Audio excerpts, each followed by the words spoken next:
Konstruksyon ng farm to market roads, pangangasiwaan na ng DA mula sa DPWH sa 2026. Ang kasama natin sa balitang yan, si Rajuman Gerald B. Ulep. RNN Live Reports.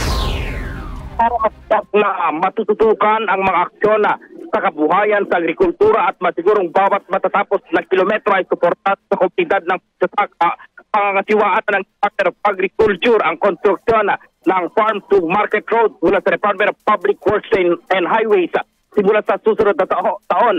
Ayon kay Agriculture Secretary Francisco Chu Laurel Jr., mainam na sila ang mga siwat sa pagtatayo ng mga mahalagang infrastruktura upang umangat ang ekonomiya sa mga kanayunan, maibaba ang gasto sa produksyon at magpadala ng kasaganaan sa kabukiran.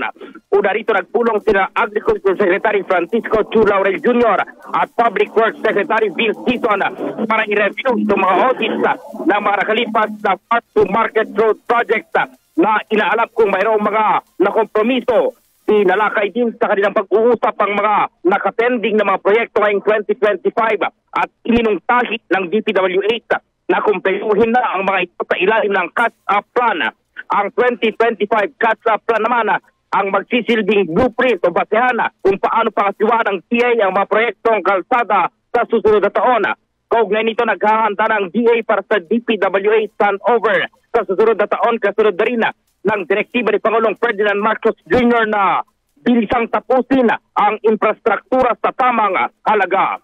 Kasama mo sa DJXL RMN Manila, Rajuman Gerald B. Ulep, Pataka, RMN.